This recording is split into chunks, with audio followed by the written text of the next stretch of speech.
Le président du Sénat, on met le pied dans le plat, s'attaquer violemment, on va décortiquer de fond en comble. Mais peut-on savoir aujourd'hui comment vous en êtes arrivé là? Qu'est-ce qui s'est passé? Merci beaucoup Peter. Comme vous le savez, ça fait 12 ans que nous sommes à Katia Sénat. Je crois que les démarches, il y a une sénatrice à Rokiko Sala, aux parlementaires, à sénatrice parlementaire, j'ai adressé une lettre à notre bureau du Sénat pour l'éclaircissement et la réhabilitation à notre hémicycle. C'est dans nos prérogatives en tant que sénatrice. Lettre Wana, je crois que c'est ça, parce que la lettre s'est retrouvée dans les réseaux sociaux. Vous savez, de nos jours, on ne sait pas maîtriser les réseaux sociaux. J'ai envoyé mon assistant pour aller déposer la lettre parce que, vous le savez très bien, c'était le 15 à la rentrée parlementaire. Nous tous, qui ne peut pas être content de voir comment est-ce qu'on a réfectionné notre hémicycle. Alors, dans le discours, il y a un thème. À l'oublier mon coqueur. Un thème, c'est Alexis Tambo. Alexis Tambo, notre président. Et mon discours, il a dit que la réflexion de notre hémicycle est respectable qui va donc l'esprit de les procédures et la passation à marché. Mais ce qui m'a mis quand même, j'ai eu cette réflexe la politique, c'est quand le président a dit que après si instruction la première ministre pour dire que il respectait qui procédure normale, il y a passation des marchés et que le premier ministre a foutu sur rubrique investissement du Sénat et que lui-même y veillera. Alors c'est pour cela que j'ai pris cette réflexion et réflexe en tant que politique. J'ai dit, bon, si la procédure a été respectée, moi je suis quand même de la commission ECOFIN, parce qu'il devait quand même procéder, c'est nous de l'ECOFIN, mais peut-être, Nazala quitté, que je m'approche quand même auprès du bureau pour Toyeba, Makamulenge et Zalaka. Donc, et ça, nango exercice nango parlementaire. C'est ainsi que n'a commis en tant que parlementaire, je ne fais qu'exercer mes droits. Natindelier, je crois que la lettre est là.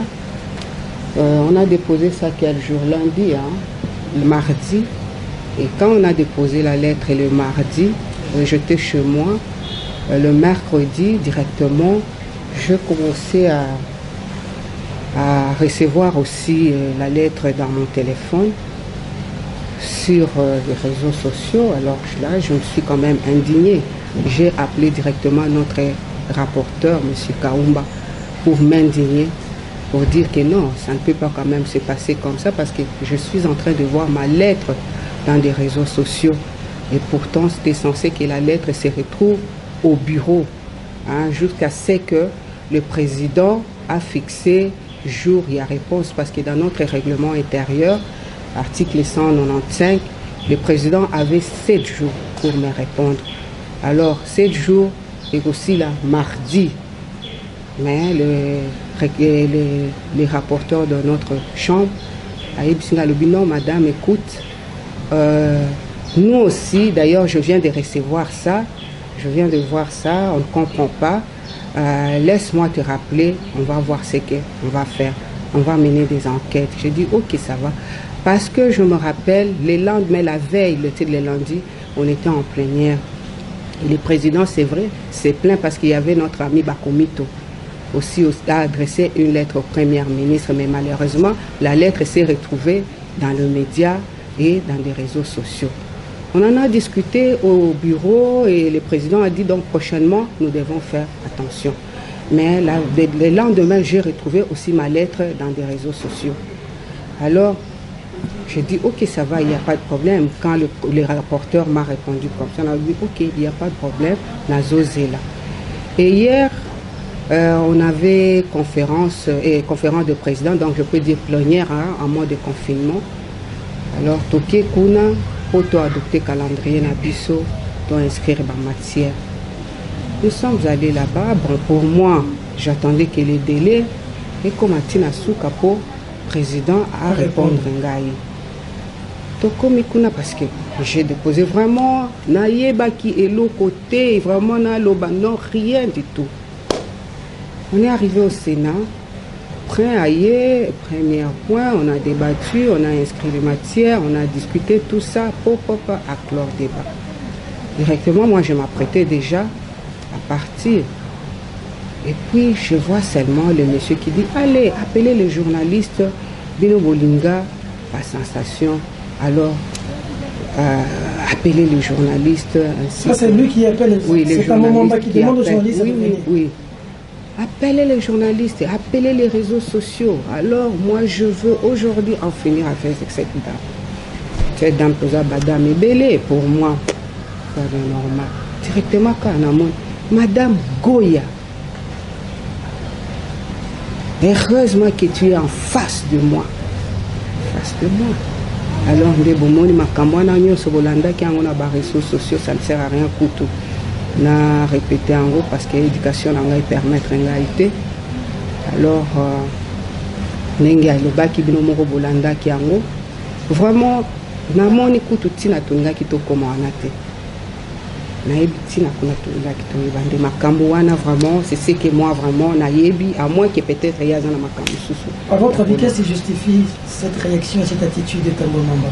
Moi, je ne peux pas vous répondre à sa place parce que moi, je ne fais que mon travail. Na adressa qui est lettre. Problème naïbi, comment est-ce que ça se passe? Moi, je n'ai pas besoin ya plénière chaud parce que ça fait quand même 12 ans. Sensation na kokende nango et puis pour natia na réseaux sociaux ou bien j'interpelle parce qu'ils ont un exercice parlementaire. Pour moi, je pense que c'est normal. Ils ont exercice nango normal. Pour la réflexion, mais je ne sais pas. Le montant, on parle de 4 millions. Oui, bon, je ne sais pas si c'est ça. Donc, ils ont éclairci. C'est parce qu'il y a un sala qui marchait. Voilà, c'était. Mais donc, il fallait y ait aya à éclairer. Lanterne na biso. Il fallait y aya ayebisi biso alobi voilà parce que ngape na yebité. Ye ayebi ango. Ayebi comment est-ce que parce que moi je suis parlementaire loka na sala qui démarche wana na kotisi la lettre pour demander des éclaircissements. Procédure demande qu'il y ait ceux qui a recevoir lettre wana. Aye na plénière. Parce que na yebisa ki ma mikanda ceux qui bomoni très bien na mikanda les ana biloko oyo na senga ki na procédure oyo na yebité yende ayebi il fallait aya na ba papier oyo exactement comment est-ce que ça s'est passé parce que quand même c'est l'argent du contribuable aya expliquer biso et puis voilà quoi na déclaré nangai si le débat est clos ou bien ceux qui n'a pas satisfait c'est ça vraiment ils a qui démarche nangai bon maman Bijou Nadingi naïba mombité na lobby parce que balobaka na français que nous apprenons des autres, nous apprenons aussi aux autres. Yosa sénatrice depuis plus de 12 ans maintenant parce que ça l'a été 12 ans. Les lots barélire yo oyewa. Nini yango oyo mona clarté et ça li que comme la tambo mwamba mukanda. Est-ce que ezaka pona une démarche parlementaire normale ou bien zakanda na yo yandenge il y a salé le pasteur pour que comme pasteur. Ndeko Eliezer eza que nani Alexia salanga pasteur parce que yé moko kutu azalaki candidat bande ko kende ko senga na FCC. Si ça dépendait que de Alexis nalinga kina kende na senga et soki oyoki alobaki yango très bien. Alexis na kende ko senga a soutenir ndenge nazaki besoin ya voix na ye. Nakoyebisa ye teke ye asalanga passe parce que ye là Alexis là attendez aussi ba désigner ye abande ko senga pe ba pesa ye poste wana kanda je dirais que non eza candidat eza jeu démocratique oyeba que na mandat oyo eleka na 12 ans où on a sali na parlement, j'étais avec les grands de ces hommes, les grands de ce monde, les gens qui ont vraiment fait le nom de notre politique. Nous avons 4 premiers anciens ministres. Première ministre. Nous avons 3 PGR de la République. Ba ministre Ekutu Kolobate. Tango j'avais vraiment na ibandeliwana na koti na Sénat, na brigaka mandat, tango AMP eza makasi, na isoyongo akufa. Donc pour moi, les AG démocratiques nangai, dans un tellement indépendante, dans libre, dans mon esprit à moi, na kendeki nanga. Et puis toyaka kutuna Moïse Nyarugabo. Ezalaka animosité mon côté, bino moko bolandaka à l'époque de Kengo. Ces gens-là étaient là. Ceux qui na kendeki à lobby, na koti ça. Eza démarche nango vraiment parlementaire. Ce n'est pas que nazalaki na idée moko parce que papa 12 ans na vandi na Sénat wana. Ceux qui na vandi 12 ans na Sénat wana. Na yebi bakiti ezalaki ya rouge, ya jaune, tina leto toye komona ndenge Tambwe Mwamba a komisi ndenge alobi soki Sénat ya Londres soki ni. D'ailleurs, ezalaki na bwakelaki passe moko ya kitoko poto jeter ba fleur parce que nanu tomelaki te pona hémicycle wana. Ezalaki nde occasion à s'expliquer ce qui ezalaki don, ce qui ezalaki nini, à expliquer biso poto loba voilà notre président qu'est-ce qu'il a fait parce que tobetelaka kengo maboko tango tokotaka Sénat bakiti ezalaka ya vert. Ti kengo eko transformé ango atie bakiti ya jaune ya rouge milo moko bomona ki ango. Mais époque ya Tambwe Mwamba soki pe a transformé ango. Je crois qu'il faut peto to betela maboko. Mais na moni eloko moko te na lobité na poser ba question ezala neti ba non, vraiment ezala qui démarche. J'étais dans le démarche vraiment purement parlementaire. Maman Bijou na lingi na yeba une chose. Parce que même biso tous à la chambre basse, vous avez député. Ce qui est là, notre président Janine Mapunda Linga ça quelque chose. Il faut qu'on ait un processus na budget ya que voilà, d'ici que tu vends la bandeko et comme boye, tous on a que to ko bonisango. Bino na Sénat, bo sala ki angote ou bien boyaki, c'était une surprise nenge ermongo to sala ka makambu ya bana na Père Noël. Bana balali bana mukaka boyo Père Noël aleka ki na butu kado mwa pembeni ya mbeto. Ezalaki prévu, to ezalaki prévité. Nini esali que et attirer plus curiosité na yo. Oui, bi ndeko Eliezer ndenge na ebisio. Ce qui ezalaka prévu. Malingaki na poser question parce que ce qui ezalaka procédure normale parce que na ebisio te ngaza na commission ECOFIN. Il fallait toyer biso ba sénateur parce que ça salle na biso nde toko occuper salle wana. Il fallait nde biso toyer ba ndenge nini oyebi uti koloba très bien yo nangai toza ba autorité budgétaire to vota ki budget ce qui otali na investissement na rubrique Sénat okomona que eza na mbongo moko boye oyo eza retenu pour na investissement ya Sénat. Mais eza na ba projet oyo mbongo wana ça doit être dans 2 millions 800 et quelques. Ouais. Na mbongo wana eza ya ko 1 ko bongisa polyclinique 2 eza donc eza na ba biloko oyo po badotaki biso oyo c'était retenu dans notre budget pour l'exercice 2020. Mais maintenant ndenge nga na monaki réflexion ya nani ya hémicycle na biso ce qui est une bonne chose papa mutu moko ko kiko sebelate asala na place ya salité boye pa na ngai ndenge nini na kovande pa na ngana kende ko sala place ya mabe biso nyoso to sepelaki mais qui n'était pas prévu dans le budget. C'est là où on a tout na bité parce que na moni budget oyo réflexion ya hémicycle na biso et ses dépendances ezate yango wana tata a expliqué ngai ndenge nini tokofuta ngo lokola naza na ECOFIN même si tokofuta yango même si mutu a préfinancé mais tokofuta kaka tokofuta ngo dans combien de temps parce que eza mandat eza carrière te tata wana bayokana ki a préfinancé ki yango soki lokola eza na budget te dans combien de temps tokofuta et ceux qui wana investissement et sili oyo donc toko privé ba biloko wana ezalaki retenu ou bien to futi oyo. C'est ça le problème.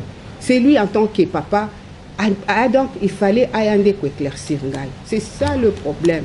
Donc ezalaki makambo boye na bote.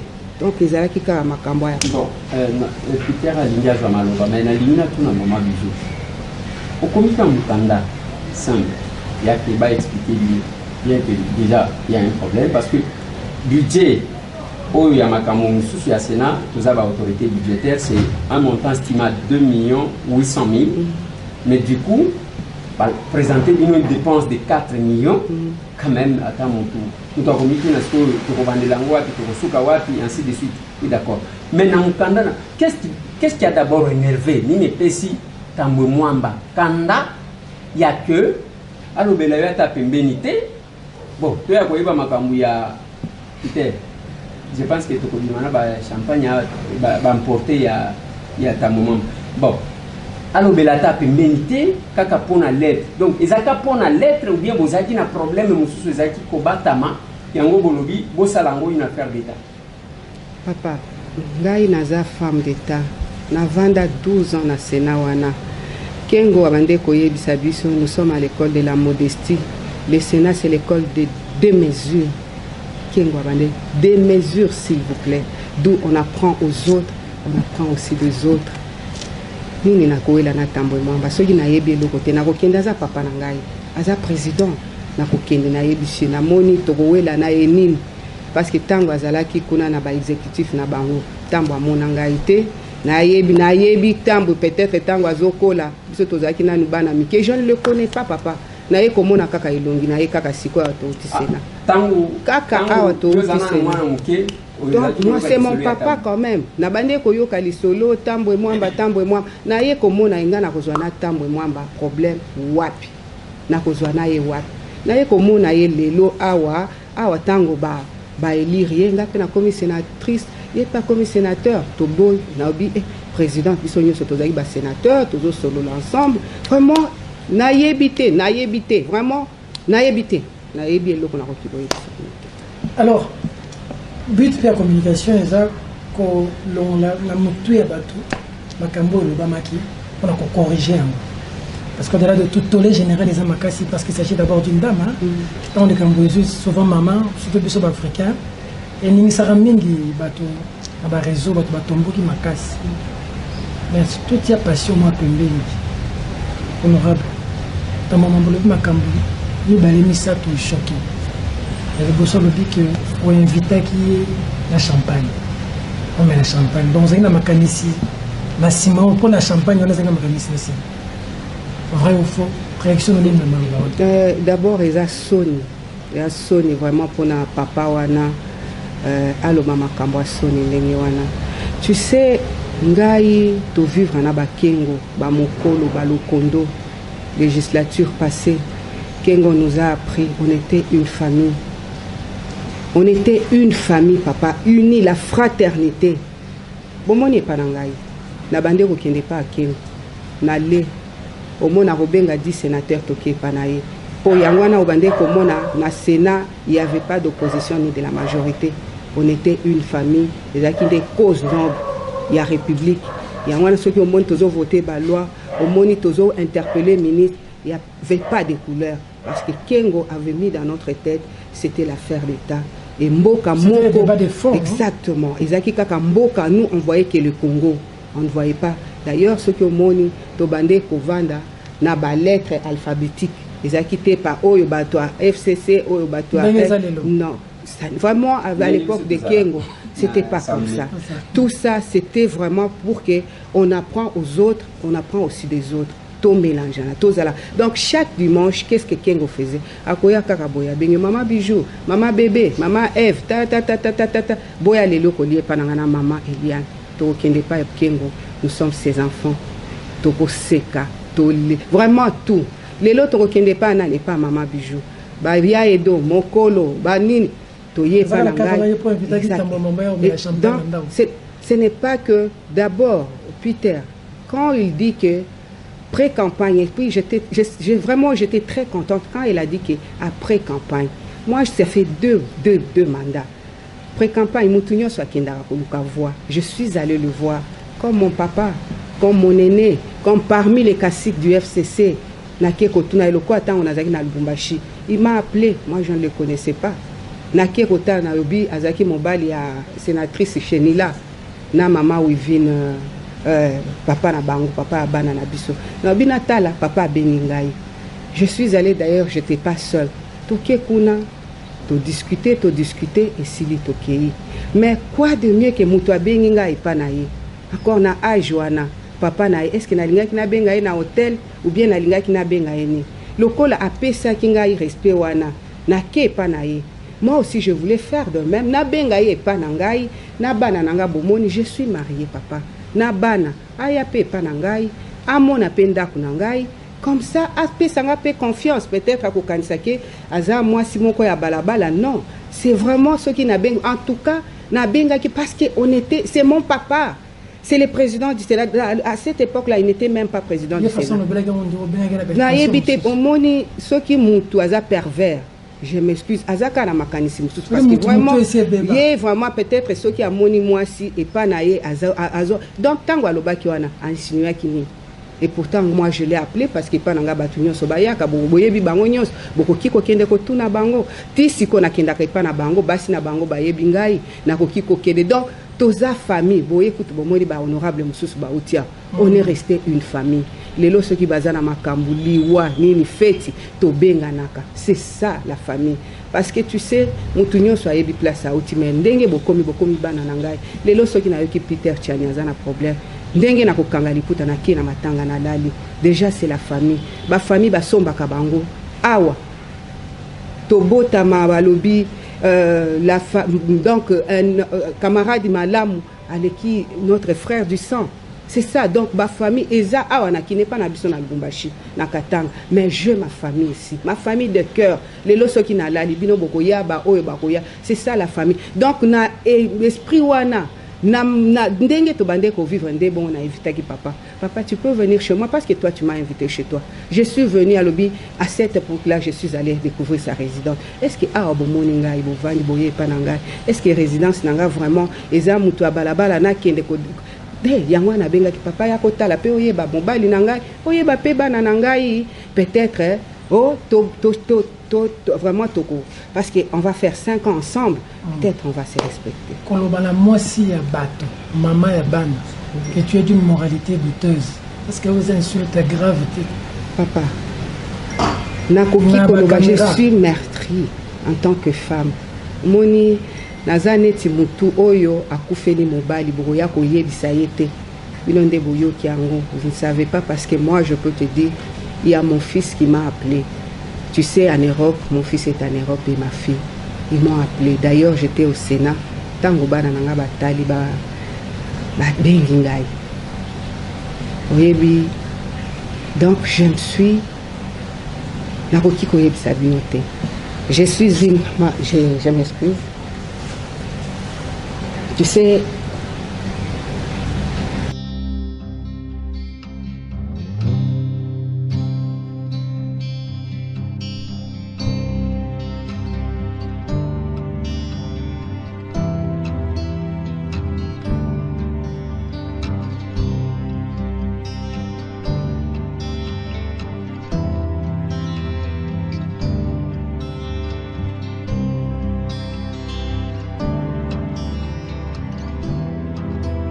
qu'est-ce que vous comptez faire par rapport à ce traitement dégradant qui ne dénote pas d'un homme d'État dont a fait preuve celui qui est le président, comme les venait de le dire, de la Chambre des sages, mais qui a fait preuve d'une bassesse inouïe?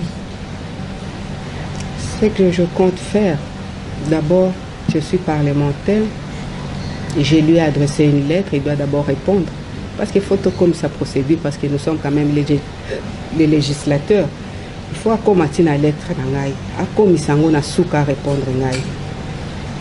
à répondre pour clore débat si je ne suis pas satisfaite ou bien je suis satisfaite. Il faut à répondre. Les places Tozali. Donc il a répondu, il n'a pas répondu, mais délai n'a la délai aussi là, jusqu'à ce qu'il va me répondre. Moi je veux, parce que dans un devoir, il y a redevabilité. C'est l'argent des contribuables, papa. C'est de l'argent, c'est toujours l'état de droit. Il y a un état de droit. Si nous voulons contrôler les gouvernements, les entreprises, et que nous ne savons pas contrôler, il y a des casseroles qui traînent encore. Mais comment est-ce que nous allons prétendre contrôler l'entreprise? Non. Nous devons être des modèles, nous devons prêcher par l'exemplarité. Vraiment, moi je veux, parce que wana amemanga na ba débat ya kanivoté. Parce que à lobandenge à lobby wana lobby wana ça n'engage que je n'entre pas parce que mon éducation ne me permet pas. Mon éducation ne me permet pas. Je suis vraiment une mère, j'ai des enfants.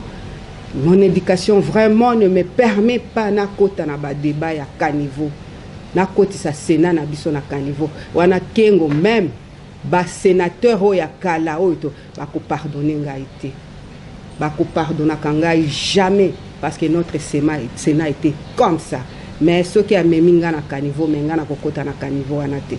Na kokota akozwanga ite et loko na sengi à répondre. C'est simple. À répondre ngai, ce qui a répondre ngai et que si je ne suis pas satisfaite, procédure mususu ekolanda. Mais pour le moment, na linginde à répondre ngai, c'est tout. Maman Bijou, Ngai n'a qui déjà un peu bloqué. Et je me suis dit, est-ce qu'il faut avancer ou il faut tout stopper parce que j'ai compris pourquoi aux alakitufi, aux a mama yabana, c'est tout le temps ça vient yabana nayo, hermoko pas trop bien. Ça fait mal. Dans mon moment, à l'obité que yo doit traiter yo lokola, moi si oyo, il y a moralité et légère. Alors FCC bisika memaki candidature na il sanga relation na bino ko na kati ya FCC parce que au médi quand même relation na bino na kati ya FCC ezandenge nini et position na yo par rapport ya FCC sango bozali ndenge nini parce que tambo mwamba na fait que rapporter oyo baloba na ye babetele lisolo to mona kana kinga kati ndenge bokenda kochaka mulongo to ka kuna réseau de kakate nebo chaka mulongo soki balobi à gauche à droite à droite alobi kuna tango amemi kuna na kingakati soki na kingakati soki eza kingakati bien gelel habité nde bakendaki koloba ke yo kokite par rapport ya ezali evangeli na yo alors relation na yo na famille politique na yo eza ndenge wana eza parole ya Tambo Mwamba comme FCC wana ye moko na justice ekosala makambo nango mais ngai wana komema ngai te lokola lobi justice nde akostatue soki eza Tambo Mwamba ye alobaki ye nde soki akoloba FCC ou bien mais ngai namoni nde Tambo Mwamba makambo d'abord ye a répondre makambo wana FCC alobaki wana non ça je n'entre pas ça c'est vraiment me distraire je suis pas là-bas c'est vrai justice ekosala makambo nango mais ye a répondre nga ce sont des faux fuyants je n'ai pas besoin de ça. Tant que vous avez la justice, nous devons comprendre. D'abord, pour poursuivre un sénateur ou un député comme moi, il faut une procédure. Lever, immunité, tout ce que vous voulez. Mais il y a moi aussi, des places dans la zone où défenseur et basi. Aux amours aussi, aux acquis au surprise, il y a un candidat au Maki, au Yokezongeli. Mais tout le monde qui n'a Sénat ou un président, basi misusu ya FCC lokola yo bako senga yo ke yoko sakana na présidente ainsi de suite. Est-ce que la démarche dans aux justice na kati ya Sénat wana est-ce que bako lever immunité ya Tambo Mwamba parce que déjà lobby quelques-uns bako maki ko côté la iti na tokotanga batwa wate je pouvais quand même citer quelques noms mais j'ai dit je ne cite pas il y a famille politique na bino et belé bako te lié PC que y a raison. C'est que l'immunité n'a pas lever est-ce que justice est comme ça la musala nango et Tambo Mwamba n'est pas n'importe qui, il est successeur constitutionnel et chef de l'État en cas d'empêchement. Donc Azalogola, deuxième personnalité en bon. Tant que Zolo va makambo justice qui est comme ça là, ils n'ont pas tenté. Papa Oyebi que Toroki Koloba, moi j'ai confiance dans la justice nabiso, j'ai confiance aussi au sénateur. Parce que balobi les 8 tchakounde qui a resécaté nous sommes tous parlementaires Ce qui va nous balobi ndenge wana, les responsabilités na biso. Qu'est-ce que je veux dire? Je veux me soumettre, je veux m'incliner. Mais yeba ke kotikala na anal na biso, même bana na biso ba ko jujaka biso. Moi, je confiance vraiment au sénateur. J'ai vraiment confiance qu'il est au réhabilité, honneur. Il y a Sénat, Ouana, Oyozala qui chambre de mesure, Oyozala qui chambre d'excellence, Oyozala qui chambre. Aux autres qui ont mission boye pour tout le monde parler du Sénat. Na lingi totika ba empreinte wana. Ngai vraiment ndé yango alobana yo alobi ke ngana zo ke négocier la frité na zo ki négocie ba empreinte na éviter ce qui empreinte yango yo atiki on ne sait pas. Mais maman Bijou na lingo ba kiselo comment après incident ya lui. Parmi ba kasik ba kambia FCC. Est-ce que ça quand même na mutu moko a ben parmi ba responsable na zolo ba membre de a ben yo pona koloba ke en tout cas nous compétition na yo makambo a lobby ils a bisoté ça n'engage pas FCC ou bien il y a silence radio. Non, j'ai eu vraiment beaucoup de soutien parce que tu sais na makambo ya politique nous on nous a appris nous ne sommes pas des ennemis, nous sommes que des adversaires. Et dans FCC, j'ai des frères, j'ai des beaux-frères, j'ai des amis. Ce n'est pas que Bangonyo Soba fait là qui ou bien un comportement, il y a Tambo Mwamba. Non. Bamsous Bazara qui choqué, Batumingi Babenga Kingai. Ils m'ont apporté leur soutien et leur réconfort. Non, je ne parle pas des amis, de frères. Non, des amis parce que pour le moment. Officiel. Non, oui, appel, oui. Officiel, il y a un officiel mais oui. Qui vous appelle en nom, il y a FCC. Exactement. Parce que je parlais avec tous les caciques, les gens du FCC qui m'ont soutenu parce que Balanda qui Makamouane, même ce n'est pas seulement du FCC, même à Tamoutoua, Balabala, Sokiatali, Makamouana, c'était inadmissible. Ce n'est pas seulement aux Alana FCC. Makamouana, Sala qui ce n'est pas au nom du FCC, FCC Tinda qui était à Sala Makamouana. Donc Bango Pe Bazala qui surpris parce que Yende Aza président de la chambre. Yende vraiment au président. Est-ce que Moutoua FCC a continué à répondre à Mukanda? Est-ce que Moutoua FCC a réaménagé l'hémicycle local à Lobaki et Zalaki Maloba ya pas la campagne na ya Lobaki a réhabiliter ango. C'est bien biso nyonso toto sala ba campagne to kenda koyebisa ba électeur na biso soki bo voter nga na kotonga nzela. Est-ce que c'est pour ça que na kotongela bango nzela na iba mbongo l'état na tongela bato na nzela pona na satisfaire bango? Non.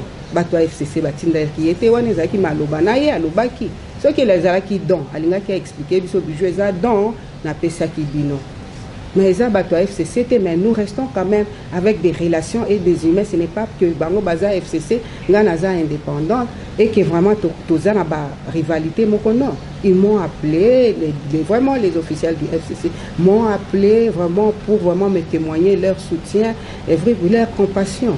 Mais place nazo qui la yo maman Bijou nazo tike la peut-être la dernière intervention nanga place nazo qui la yo nazo tala tambo mwamba oli ki tambo mwamba soki sana batu basimba kate sukabi eza tatawa na akenda na Assemblée nationale afinga ba député législature obedi afinga ba député ba koyisa yete wana zalaki ministre je crois ya affaires étrangères azongi afingi ba journaliste. Oh, embargo, et Simbate, Bango Bamizongela, même n'est pas ça l'émission.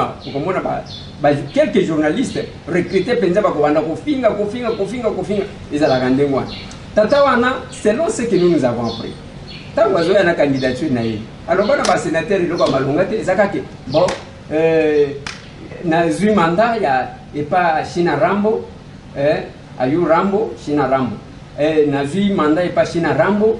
Tous en mission moko na ye pour que na komana tête à Sénat bala moko pap allez kuna na Sénat mission ngo to éviter ce ginde oyo et bandi ou bien mission monde oyo abeta ki a Félix parce que tu dois comprendre les soute mission ngo za oyo ko beta kota Félix bon mission ngo eza oyo bandi côté ya ba maman bon to éviter parce que place na zo kiloma parce que quand je prends le poids de Tambo moi na régime oyo ya Kabila na FCC na tangu nazozo ya yo poa nazomona kaneti Les cas de démarche inutile, au cours vendre dans le cas. Papa, de Eliezer aussi, qui sinon, ma camion c'est à la Rasuka. Autant que l'histoire, il y a David na Goliath. Je crois que peut-être moi je peux te renvoyer. Naza David Yamouké. C'est vrai, Tambo Mwamba, je ne peux pas m'égaler. Tambo Mwamba, d'abord c'est mon papa. Vu l'âge là, c'est mon papa. Malgré mais c'est mon papa moi. D'abord sur base de ça je le respecte. Mais ce qui est à Kanisi Kende vraiment à Joana Azo Kende à Kendaka vraiment pour ça là bas sorti na yewana raté ou bien sorti na ye sulfureux na yewana akukuta na kananzambe. Nganaza David. Et tu sais, dans la vie, il faut lire les signes de temps. Les lots, j'ai fait mon temps. Il faut à un certain moment savoir s'arrêter. J'étais avec un grand homme que je n'ai jamais oublié qui m'a formé en politique, Banzamukala Isungu. Moi, je suis de l'école de Bordeaux, Banzamukala Isungu, qui est son nom représenté. Ce papa-là me disait, Bijou, tu sais, dans la vie, il faut savoir s'arrêter. Et dans la vie, il faut savoir vraiment faire des compromis et lire le signe du temps. Ce qui est à Boïko, il tang à signe du temps. Nzambe moko. Ozosa la politique, ba na pe bazoko. Ba na nae peut-être lelo ce qui kuna vandi. Je crois qu'il y a zomituna. Nazana elo kwa koyebisa yete mais ayeba que elo konyo sezara nango. Tozaki na régime à époque ya Kabila. À Sali 18 ans wana il était homme fort. Lelo azana Sénat. Tozape na époque oyo il y a Félix, état de droit. Donc, il se change à Kanango. Donc, on doit s'adapter dans la vie. Mais ce qui a ici que les boya robanda kosala, mais justice nabiso ezali, plénière nabiso, donc les sénats aussi, nous devons aussi nous assumer en tant que des sénateurs, quoi. Selon vous, Tambo Mwamba est digne d'être président de l'Assemblée du Sénat? Moi, je n'aimerais pas peut-être rentrer, j'ai dit ça qui n'était vraiment indigne. Ça, c'est vraiment, c'était vraiment comment est-ce que hier, comment est-ce que ça s'est passé. Bon, l'avenir nous le dira. L'avenir nous le dira. Que prévoit votre règlement intérieur quand il y a des bavures comme ça, surtout faites par le président du Sénat? Je crois que il y a d'abord la commission des sages et il y a aussi la procédure d'aller à la justice parce que là, il y a qui flagrance. Il y a qui vraiment flagrance. Donc il y a toute une procédure là. Et je crois d'abord il y a commission des sages, si les flagrances est fort là, il faut vraiment aller à la justice, lever des immunités, tout ça. Est-ce que vous êtes fier d'avoir un président du Sénat qui a ordonné l'abattage d'un avion de Congo? Ça, je n'entre pas parce que c'est un dossier que moi je ne maîtrise pas. Il y a la justice. Il y a des problèmes en Belgique jusqu'aujourd'hui. Ça a fait une interview, ordonné qu'on abatte un avion. Ça, je n'aimerais pas entrer dans son jeu. Ça, c'est son problème avec la justice parce que quand il a battu dans l'avion, j'étais pas ni dans l'FCC, ni dans l'RCD, ni quoi que ce soit. J'étais vraiment dans mon Katanga natal là, en train d'étudier à l'université. Vraiment, c'est à lui qui s'explique parce qu'il est là. Si la justice estime qu'il doit être ici au Congo et qu'on ne l'arrête pas. Donc moi, je ne peux pas faire un commentaire vraiment pour la justice. D'accord, nous sommes en train de chuter. Lézard pourra peut-être poser une question aussi, Loré. Vous avez l'impression que la femme congolaise, surtout en politique, est toujours marginalisée? Est-ce que vous avez l'impression que c'est parce que vous êtes femme que cette situation vous est arrivée? Si vous étiez peut-être homme, ça aurait été différent? Non, pas du tout. Pas du tout. Moi, vraiment, je ne m'estime pas parce que je suis femme et qu'on peut me martyriser. Non, je dois me défendre. Je suis sénateur au même titre qu'État Mwamba parce que lui a été élu comme moi. Donc, c'est à moi de me défendre. Moi, je ne peux pas vraiment marginaliser. Nous devons vraiment nous prendre, et avec tout ce qui nous arrive, je crois que c'est à nous maintenant de prendre conscience que nous sommes arrivés au niveau où nous devons nous soutenir pour faire face à tout ce qu'on dit de nous. Comment les enfants, après ça, comment ils vivent avec ça? C'est vrai, surtout j'ai mon fils d'ailleurs qui vient de terminer son université à l'ULB, il est en Belgique, c'est lui d'ailleurs qui moi je ne savais pas, c'était en direct, directement avec les réseaux sociaux. Lui était là, directement, il m'a appelé, et voilà quoi, maman, qu'est-ce qui se passe? Alors quand là j'étais montée, c'est quand mon fils m'a envoyé les messages, là vraiment je me suis vue comme si on m'a dépouillé de quelque chose et que j'étais nue là. Vraiment, c'est pour cela que vous m'avez vu, je me suis calmée et je n'ai rien dit parce que qu'est-ce que je vais expliquer à mon fils? C'est ça l'héritage qu'on vous laisse, parce que je sais que mon fils adore la politique. Et qu'est-ce que je vais lui donner? C'est ça vraiment l'héritage, l'opprobre qu'on a jeté sur ma maman. Parce que nous faisons la politique, nous devons être vraiment traînés dans la boue comme ça. Et là, je n'aimerais pas vraiment laisser vraiment l'héritage, parce que je sais que toi, tu aimes bien la politique. Quel exemple, quel conseil je peux te donner si toi-même tu as regardé? Nous devons être quand même des modèles. Nous devons vraiment vous laisser, vous léguer vraiment ces pays, ces beaux pays que nous avons. Nous avons que ça. Si vraiment nous-mêmes, nous ne savons pas la valeur, si nous ne savons pas vraiment nous maîtriser, je crois que c'est triste, mais il faut que vraiment que ça s'arrête pour que vous soyez fiers de nous. Il y a des erreurs que nous avons faites. Il ne faut pas vraiment qu'on vous lègue ça. Si je vous demandais de parler à vos enfants, à travers eux, tous les Congolais, mais à vos enfants, de par votre image qui a été salie, si vous voulez, faites comme si vous parliez seulement à votre garçon qui vous avait appelé. Faites cet exercice à la caméra. Qu'est-ce que vous pouvez lui dire maintenant? Donc, je peux dire à mon fils que dans la vie, il y a toujours un martyr pour montrer la voie aux autres. Il y a toujours quelqu'un qui passe devant pour que les autres aussi puissent peut-être s'exprimer. Si c'est moi qui est martyr ou bien qui est mal comprise, pour que les autres prennent conscience, pourquoi pas? Parce que je crois que c'est Chirac qui disait que la démocratie ici chez nous, en Afrique, c'est un denrée qui coûte très cher. Tu vois, si c'est moi peut-être qui va y passer pour que Tambwe Mwamba prenne conscience que tout ce qu'il faisait c'est mauvais, je suis prête à accepter que mon fils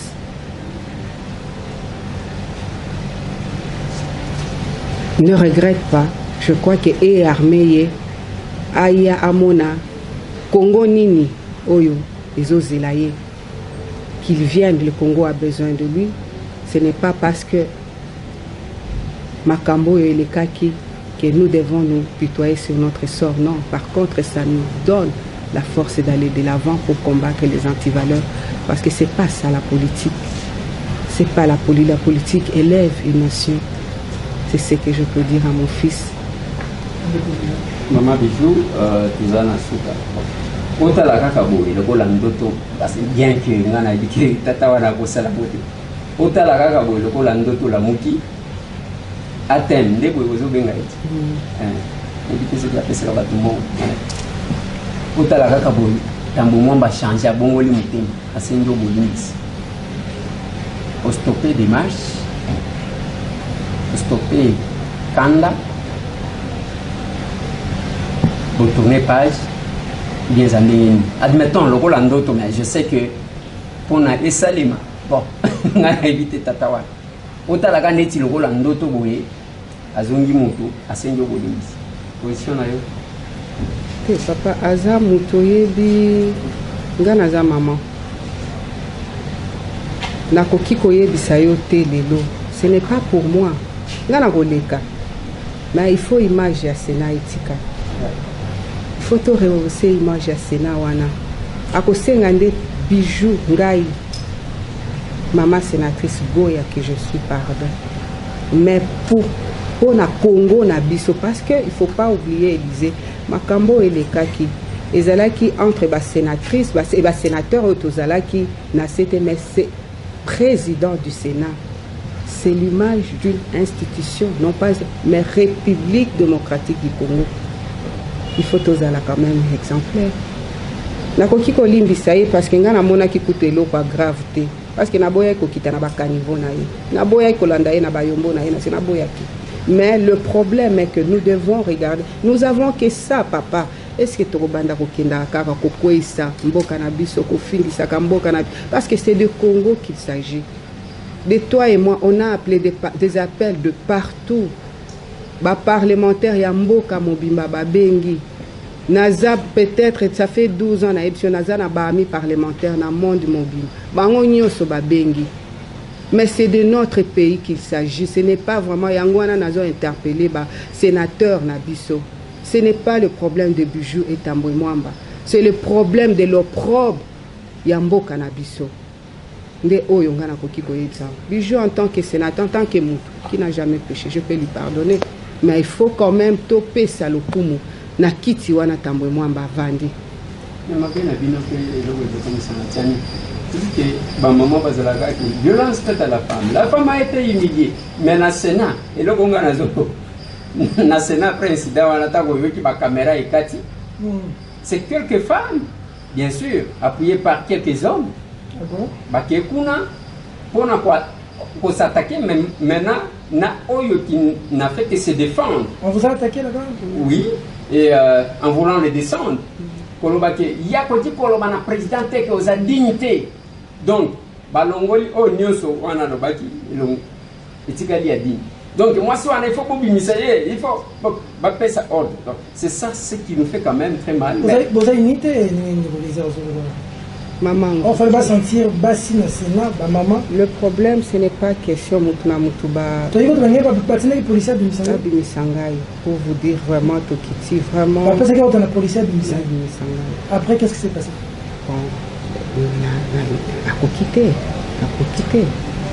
pour vous dire que ayebi eloko mon côté donc il savait pas ce bon makambo ya kozala ke tozaki kuna yango na ebisi bino kengo inculka ki biso yango soki ba misusu ba apuyaki président na bango wana tuna mutu aza na choix na ye nakoki kokondane bango te loko lobi peut-être eza discipline ya parti. Peut-être qu'ils vont appuyer dans ma bien malamu, mais ce que moi j'interpelle seulement, c'est leur conscience, c'est la République qui est vraiment.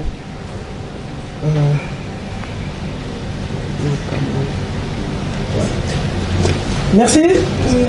Merci beaucoup, Ndeko Eliezer, mon amour, le Mokolo Lopango, le plus élu de Conga.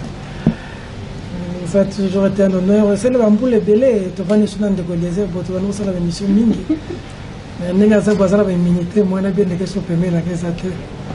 Maman, merci Mingi.